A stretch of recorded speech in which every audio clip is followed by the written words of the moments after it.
इस वीडियो में खोने से पहले मैं चाहता हूँ कि तुम सबसे पहले अपनी दोनों आंखें बंद करो और अपने दिमाग को खाली करके, मतलब जो भी अभी तुम्हारे ब्रेन में चल रहा है उस सब को बंद करके तुम्हें सिर्फ पिंक एलिफेंट के बारे में नहीं सोचना है। तुम्हारा टाइम अब शुरू होता है।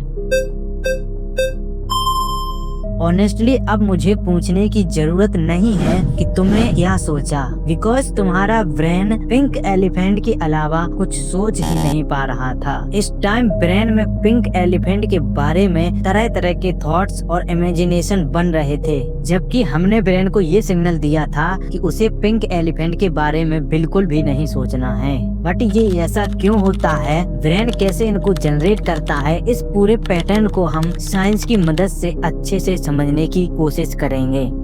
थॉट्स दिमाग के किसी भी एक हिस्से से नहीं आते हैं, बल्कि ये थॉट्स ब्रेन के कई अलग अलग हिस्सों से आते हैं। और इन थॉट्स के लिए जो तुम्हारे ब्रेन में सबसे पहले सिस्टम एक्टिवेट होता है उसे हम ऑटोमेटिक ब्रेन सिस्टम कहते हैं, जिसमें एमिगडाला और सर्वाइवल सर्किट शामिल हैं। इस सिस्टम का काम सोच विचार करना नहीं है, बल्कि इस सिस्टम का काम है डेंजर को डिटेक्ट करना। ये सिस्टम हर सेकंड पॉसिबिलिटीज को स्कैन करता है। अब ये रॉ सिग्नल ब्रेन के दूसरे हिस्से में जाते हैं, जिसे प्रीफ्रंटल कॉर्टेक्स कहा जाता है। यही वो पार्ट होता है जो लॉजिक, मोरालिटी और डिसीजन हैंडल करता है। लेकिन इसमें सबसे बड़ी प्रॉब्लम तब आती है जब इस थॉट के साथ इमोशन जुड़ जाते हैं, तो उस पल प्रीफ्रंटल कॉर्टेक्स पीछे हट जाता है और फिर अमिगडाला कंट्रोल ले लेता है। ब्रेन हर थॉट्स को याद नहीं रखता है, ब्रेन सिर्फ वही चीजें याद रखता है जो इमोशनल रिएक्शन पैदा करती हैं। जिस थॉट में तुम्हारा इमोशन जुड़ जाता है, ब्रेन उस थॉट को इम्पोर्टेंट मार्क कर लेता है। और न्यूरोसाइंस का एक सिंपल सा रूल है कि जो इम्पोर्टेंट होता है वो दोबारा रिपीट होता है,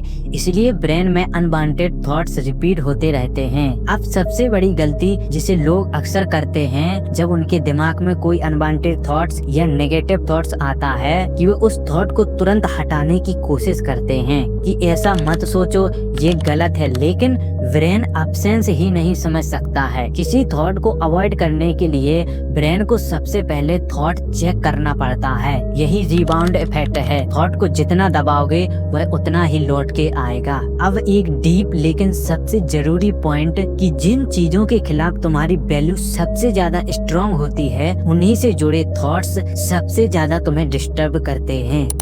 सॉल्यूशन थॉट्स को रोकना नहीं है, क्योंकि थॉट्स ऑटोमेटिक हैं। सॉल्यूशन है रिएक्शन को रोकना। जब तुम किसी थॉट को बिना फाइट किए, बिना मीनिंग दिए बस आने देते हो, तो ब्रेन को एक नया एक्सपीरियंस मिलता है कि ये थॉट्स कोई खतरा नहीं है। ब्रेन लॉजिक से नहीं सीखता है, ब्रेन सिर्फ एक्सपीरियंस से सीखता है। थॉट्स एक्शन नहीं होते हैं और ना ही थॉट्स इंटेंशंस होते हैं। याद रखना, अनवांटेड थॉट्स नॉर्मल हैं, ये तुम्हें डिफाइन नहीं करते हैं। अगर तुम इनसे लड़ोगे तो तुम इन्हें और स्ट्रॉन्ग बनाओगे, इसलिए इनका विरोध नहीं, सिर्फ इनका रेजिस्टेंस हटाना ही सॉल्यूशन है। जय हिंद, जय भारत।